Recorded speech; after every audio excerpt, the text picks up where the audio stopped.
안녕하세요. 유스타 잉글리시 영어학원의 유수연입니다. 자, 매번 여러분들 다른 데서 동영상으로 많이 뵙다가 오늘 처음 저희 이제 홈페이지에서 뵙게 됐어요. 일단 신경 써서 많이 준비를 했는데 이렇게 모르겠어요. 여러분 도움이 많이 되셨으면 좋겠고요. 일단 제가 오늘 준비한 강의는 5, 6 모의고사 문제풀이반입니다. 그래서 20회 정도 5, 6만 주구장창 이렇게 푸는 거예요. 자, 그런데 이렇게 푼다고 점수가 오를 것이냐? 자, 잠깐 생각을 해볼게요. 5, 6 같은 경우에는 기출문제가 반복 출제가 되는 확률이 대략 97% 정도예요. 굉장히 많이 되죠? 그래서 예전에도 많이 반복 출제가 됐고 앞으로도 많이 반복 출제가 될 거고요. 그래서 이제 어떤 자주 나오는 형태들이나 예전의 기출문제 유형들을 모아서 이렇게 쫙 추려보면 예상 문제가 나와요. 그래서 이번 달엔 뭐가 나오겠구나. 네, 이런 것들이 이제 감이 온다는 얘기죠. 그래서 52문제 중에 대략 못해도 한 48문제에서 많게나 51문제까지는 여러분들이 지금 보시는 동영상에서 다 배우고 그리고 시험장에 딱 들어가시게 되는 거예요. 그러니까 시험장에 딱 들어가면 52문제 중에 다 많이 본 건데 요 한두 개만 처음 봤네? 이런 느낌으로 푸셔야 되거든요. 일단 5, 6가 시간이 워낙 빡빡해요. 5, 6 합쳐서 우리가 몇 분을 주냐면 15분에 8분을 주거든요. 그러니까 23분이 되겠죠. 23분 정도의 시간이 가장 적절한 시간이고요. 더 빨리 푸실 수 있으면 좋고요. 그러다 보니까 시간이 워낙 이렇게 빡빡하다 보니까 거의 기계적으로 푼단 말이에요. 그래서 연습량이 굉장히 중요하고요. 다시 한번 말씀드리지만 요즘 파7이 많이 어려워져 있기 때문에 5, 6는 거의 자동으로 한 문제당 30초 단위로 막 이렇게 치고 나가는 그런 느낌으로 풀어주셔야 되고 시험장에 가서 52문제를 봤는데 모르는 문제가 너무 많아. 처음 봤어. 이러면 안 돼요. 그래서 52문제 중에 거의 한 50문제는 내가 미리 풀고 본 문제다. 이렇게 자신감을 갖고 문제를 푸실 수 있어야지 고득점이 나올 수 있습니다.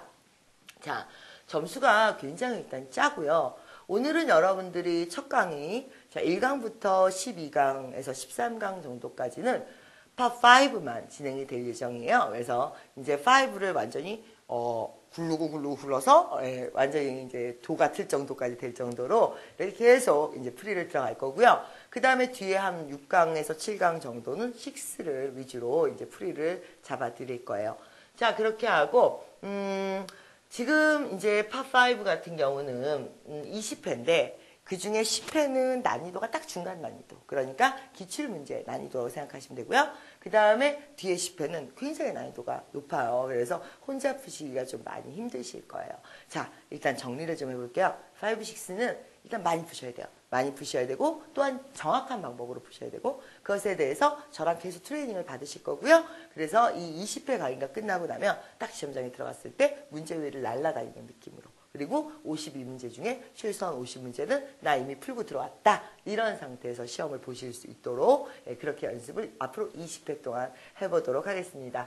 자, 그러면 처음엔 좀 살살하죠? 그래서 앞에 10강은 좀 난이도가 중간 정도 되는 난이도들인데 공부 방법도 좀 교정을 보시고요. 자, 그래서 이 중에 이제 첫 강 파5로 빠지도록 할게요. 파5는 15분을 주시고요.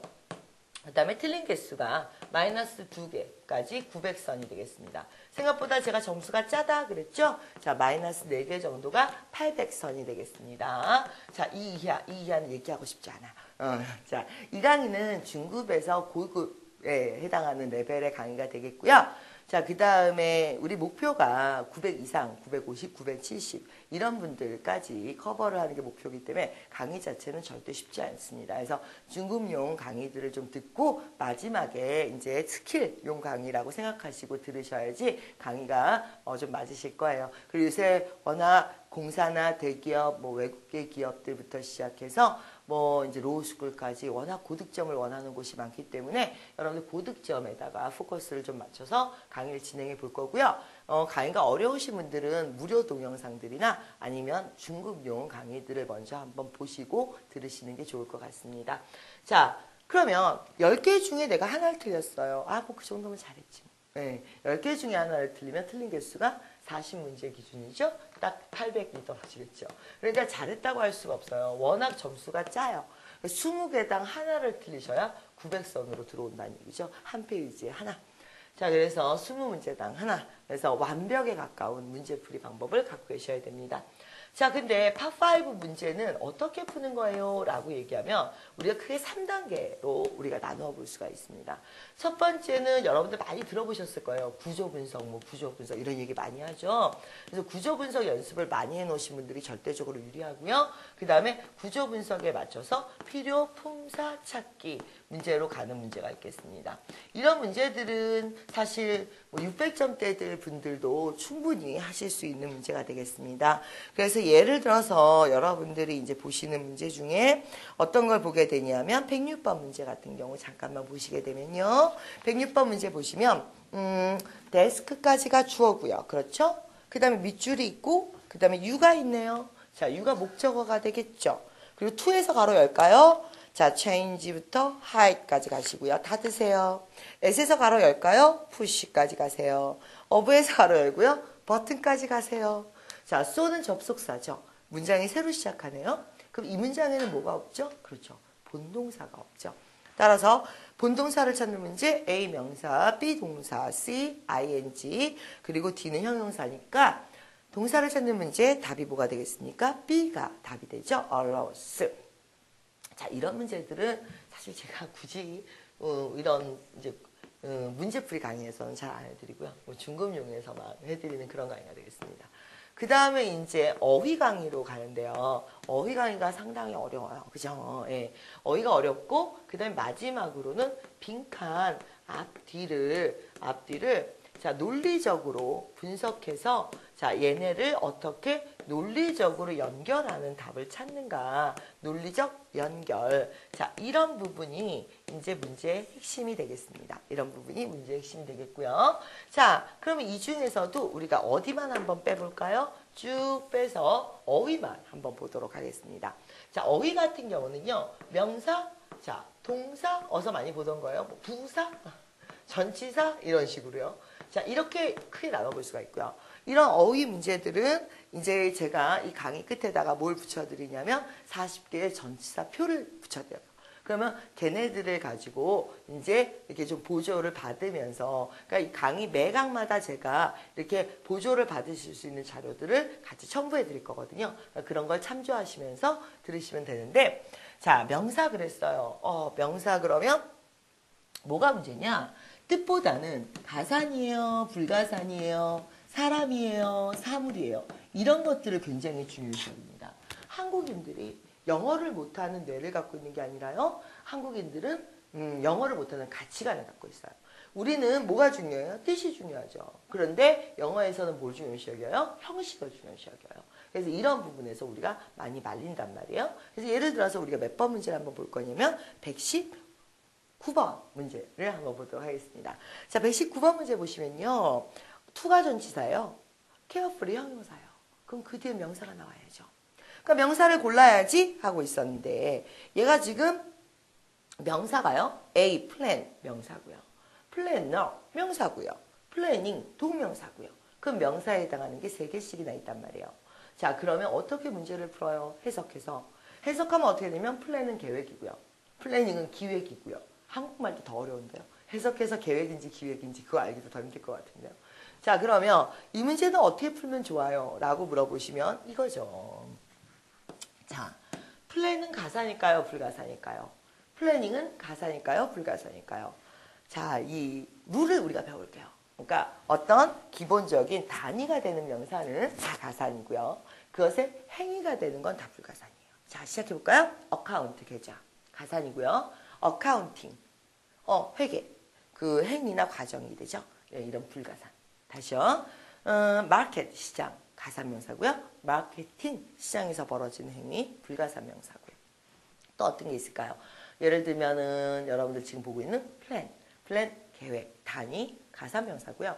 계획을 하는 것 기획이죠. 플래닝 불가산 명사고요. 그럼 정리를 해보면 어떻게 되는 거예요? 기본형 명사는 다 가산이에요. 그것에 ing를 붙이면 불가산이 된다는 얘기죠. 하나만 더 해볼게요. 예를 들어서 fund, 돈이죠. 그죠? 그러니까 보통 funds, s를 많이 붙이죠. 근데 자, 그럼 가산이고요. funding이라고 얘기하면 불가산이 된다는 얘기죠. 자, 그럼 저 마무리를 좀 해볼게요. 우리가 플래닝 나오거나, 펀딩 나오거나, 아니면 마케팅이 나오면 뭘 확인해야 되는 거예요? 그 앞에 관사가 있느냐, 없느냐를 확인해 봐야 된다는 얘기가 되겠습니다. 자, 그래서 밑줄 앞에 careful 앞쪽을 보시면요. 관사가 있어요, 없어요? 관사가 없네요. 그럼 가사명사, 불가사명사? 그렇죠. 불가사명사가 답이 되겠죠. 따라서 오늘의 답은 C가 된다. 이런 거죠. 그래서 앞으로 저런 명사를 푸실 때는요. 해석해 보니까 얘가 더 맞죠? 얘가 더 그럴듯하죠? 이렇게 하시는 게 아니라요. 자, 이 명사는 어떤 문법적 특징을 갖고 언제 답이 돼요? 이런 것들을 정리를 해드릴 거예요. 토익 시험에 나오는 어휘는 지난 한 8년치를 모아서 분석을 해보면 반복 출제율이 워낙 높아서 A, B, C, D에 동원되는 단어가 사실 한 1200개밖에 되지 않아요. 그러니까 그 1200개가 계속 반복되고 있었던 거예요. 시험장에 들어가면 어때요? 어서 많이 봤어요. 어서 많이 봤는데 답만 안 나오시죠. 자, 그래서 앞으로 강의에서는 이 기출 어휘 1200개를 다루긴 다루되 단순히 뜻만 다루는 게 아니라 언제 어떻게 출제가 된다 이런 것들을 같이 잡아드리는 자 그런 시험용 강의가 되겠습니다. 말 그대로. 자, 동사가 있네요. 동사 같은 경우는 그럼 뭐가 중요해요? 라고 얘기하면 자동사예요? 타동사예요? 몇 형식이야? 관련 목적어는 뭐야? 관련 전치사는 뭐야? 이딴 식으로 들어가는 거죠. 그러니까 해석을 해보면 얘가 더 맞아요. 이런 문제가 아니고요. 단순하게. 자, 어떤 문제란 얘기예요? 문제 좀 풀어보도록 하겠습니다. 몇 번 문제 한번 풀어볼까요? 131번이 동사 문제네요. 그렇죠. 자, 뜻은요. implement 실행하다, base 뭐 어디 근거를 두다, instruct 지시하다, implement 보충 보완하다 이런 뜻이에요. 그런데 이렇게 나오면 그 하나씩 해석해 보시게요. 그러면 일단 시간이 오래 걸리시고요. 그 다음에 해석을 해보면 다 맞는 것 같아요. 그렇죠? 말이 하기 나름인 거니까. 그래서 그렇게 문제를 푸시면 시험장에서 점수가 안정적으로 안 나오신단 말이에요. 그래서 문제를 풀 때 어떻게 푸는 거냐 이렇게 푸시는 거죠. instruct 사람 명사만 봤습니다. 왜냐하면 지시하다 누구에게 그래서 사람만 봤고요. 밑줄 뒤에 사람 없죠. 자, 명심하세요. instruct는 사람 목적어만 봤습니다. 그러니까 C는 탈락. 그 다음에 supplement가 있네요. supplement는 보완하는 거예요. 뒤에 그럼 뭔가 안 좋은 게 나와요. 부족한 거, 약한 거, 이런 게 나와야 supplement라는 단어가 쓸 수 있어요. 근데 뒤에 보니까요. 엄격한 트레이닝 프로그램. 그래서 이게 부족하거나 약한 건 아니죠. 따라서 D도 답이 될 수 없고요. 그러면 A하고 B가 맞는데요. 이 중에 implement라는 단어를 한번 공부해 볼게요. 자, implement는 단어 뜻이 어떻게 돼요? 라고 물어보면 실행하다요. 그 단어 뜻은 아무리 보셔도 답의 느낌이 안 오세요. 그래서 이렇게 보셔야 돼요. 자, implement는요. 목적어를 뭘 취하느냐? 정해진 거예요. 정해진 일정, 정해진 계획, 정해진 과정, 아니면 지금처럼 정해진 어떤 프로그램 이런 것들을 받죠. 목적어로. 그래서 그것을 그대로 실행에 옮긴다. 이런 뜻이 됩니다. 그러면 지금 자 해석 잠깐만 해볼게요. Due to competition 때문에 그러니까 경쟁 때문에 그 회사가 decide 됐어요. 무엇하기로? 자, 좀 더 엄격한 트레이닝 프로그램을 실행하기로 결정했습니다. 이렇게 되는 거죠. 그래서 우리가 외울 때 implement하고 프로그램하고 같이 붙여서 외우는 거죠. 프로그램을 실시하다, 실행하다 이렇게 들어야 되는 겁니다. 정리 다 되셨죠? 자, 그러면 이번에는 동사 문제는 자 이렇게 푸는 거예요. 그러니까 그냥 뜻만 갖고 푸는 게 아니라 얘는 목적어를 뭘 받고 얘는 목적어를 뭘 받고 전치사는 뭘 받고 이런 것들을 제가 다 일일이 붙여드릴 거예요. 1200개 너무 많아요. 그래요? 자, 20강에서 1200개를 다루려면 하루에 한 50개 정도씩만 하셔도 사실은 1200개가 나오는 거죠. 21일 기준으로. 그 중에 너무 쉬운 건 하지 말고요. 그랬을 때 20강 동안 제가 계속 이런 식으로 불러드리면 그런 것들을 차곡차곡 모아서 시험장에 가서 이렇게 막 세련되게 써갖고 오시면 돼요. 자, 그런데 어떤 문제를 또 보도록 할까요? 우리가 이번에는 여기 부사라고 되어 있네요. 부사는 뭐가 중요해요? 라고 물어보면 수식관계, 위치 이런 것들이 굉장히 중요합니다. 그래서 부사를 대표할 수 있는 문제 하나 풀어보도록 할게요. 부사를 대표할 수 있는 문제를 한번 보면요. 몇 번 문제를 한번 볼까요? 우리가 부사 문제들이 좀 있는데 그 중에서도 12번 문제를 한번 보도록 하겠습니다. 자, 12번 문제를 보시게 되면요. nearly하고 almost가 있습니다. 자, nearly하고 almost 정리 좀 해볼게요. 얘네들 같이 나오면 땡큐죠? 왜요? 완전히 같은 뜻이에요. 둘이서. 그래서 같이 나왔을 때는 뭐 푸시는 게 그렇게 어렵진 않을 텐데 왜? 자, 정리를 해야죠. 그죠? 자, nearly나 almost. 첫 번째, nearly 500, nearly everyone. 이런 식으로 숫자의 개념이나 수량의 형용사가 있을 때만 우리가 nearly를 쓸 수 있습니다. 그래서 거의 500개요. 거의 모든 사람이요. 이렇게요. nearly를 쓰시려면 숫자나 수량의 형용사가 있어야 된다. 2번, nearly를 쓰시려면요. 반드시 동작의 완료. 이게 와야 돼요. 그래서 nearly finished. 거의 다 끝났습니다. nearly arrived. 거의 다 도착했습니다. 이런 동작의 완료가 올 때만 우리가 nearly를 쓸 수 있죠. 그러면 nearly하고 almost는 같은 기능인데요. 자, 지금 밑줄 뒤에 자, 동작의 완료가 온 것도 아니고요. 그 다음에 또 숫자가 온 것도 아니에요. 따라서 nearly나 almost는 쓰실 수가 없습니다. 그럼 very는요. 자, very는 형용사만 수식하죠. 지금 동사들 사이에 이렇게 들어갈 수가 없어요. I like it very. 이렇게 얘기 안 하죠. very beautiful. 이렇게 형용사 앞에 쓴다는 거죠. 따라서 자, very는 뭐가 안 맞아요? 위치가 안 맞고요. 그러면 오늘의 답은 뭐가 남았어요? always가 남았죠. 빈도부사요. 항상. 자, sales representative는 항상 주의 깊어야 한다 이거예요. 민감해야 한다 이거예요. attentive, 무엇에 대해서? customers의 needs에 대해서. 따라서 오늘의 답은 always가 답이 되겠습니다. 그러면 이런 문제들이 많이 나오나요? 예, 많이 나와요. 예를 들어서 어떤 문제를 한번 풀어볼까요? 예를 들면 이런 문제 한번 풀어볼게요. 자, 주어가 있어요. 그 분명히 보기에 자, recently도 있고 lately도 있단 말이에요. 그럼 우리는 어떻게 생각이 되느냐? 둘이 뜻이 똑같은 거 아니에요? 근데 이걸 아무리 해석을 한다고 해도 답이 나올 리가 없죠.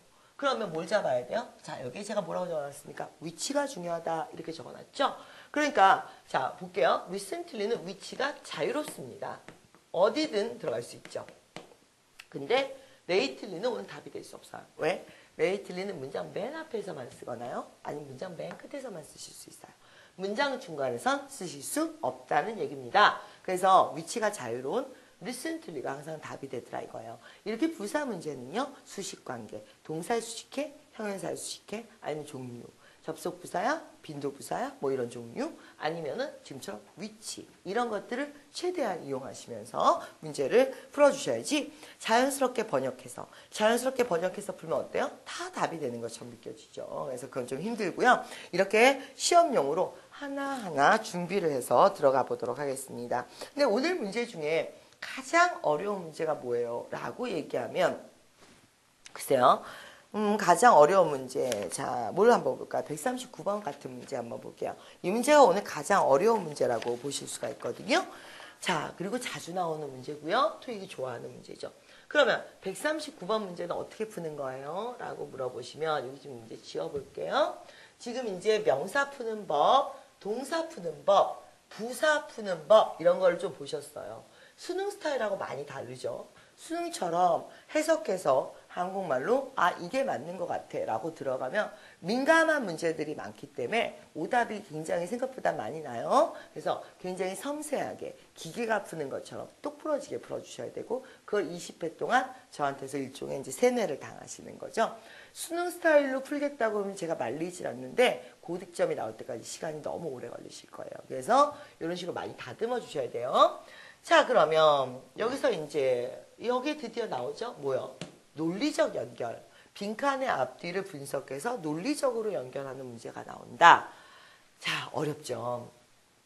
이게 무슨 얘기일까요? 이제 문제를 풀어보실 거예요. 근데 이런저런 얘기를 다 떠나서 결국은 그러면 토익의 팝5는 자, 이렇게 저렇게 배우다 보면요. 다 하나로 가요. 어떤 문제야? 복합형 문제예요. 자, 복합형 문제라는 게 뭐냐면 구조 분석을 하시면서 품사를 보시면서 필요 품사를 그러면서 관련 문법을 보시면서 그러면서 뭐까지 들어가야 됩니까? 어휘에 그러면서 자, 논리적인 연결, 앞뒤를 연결하는 자, 여기까지입니다. 결국은요. 빈칸의 앞뒤를 연결하는 분석을 해서 여기까지요. 그럼 여기까지를 해서 우리가 팝5의 핵심이라고 보시면 되겠습니다.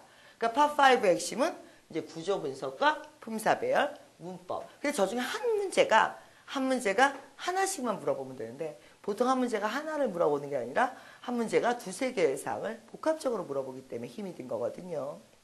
자, 139번 문제를 보기 위해서 여러분들이 이제 배우셔야 되는 사항을 좀 보도록 하겠습니다. 구조 분석을 했어요. 그랬더니 자, 이렇게 떨어졌죠. 그럼 여기에 나는 뭐가 있었으면 좋겠어요? 전치사가 하나 또 있었으면 좋겠죠. 이렇게 가로 묶을 수 있게. 그쵸? 그럼 여기가 뭐에 해당해요? 주절에 해당하게 되죠. 자, 그런데 as부터 보겠습니다. 나는 as가 접속사인 줄 알았어요. D요. as가 접속사면 주어 동사를 주세요. 그죠? 그러면 as가 접속사는 아니란 얘기고요. 그럼 as가 전치사인 줄 알았어요. 그래요? as가 전치사면 as 프로모션을 받았어요. 뒤에 있는 리서치는 누가 받죠? 리서치 앞에도 전치사가 하나 있어야 되겠죠? 그래서 여기서 as는 접속사도 아니고 전치사도 아닌 그런 문제가 되는 거예요. 자, 다시요. as가 전치사도 프로모션을 받으면 리서치 앞에도 전치사가 또 나와야 돼요. 명사 하나당 전치사가 하나씩 있는 거기 때문에. 여기까지 이해되셨죠? 그래서 D는 답이 안 돼요.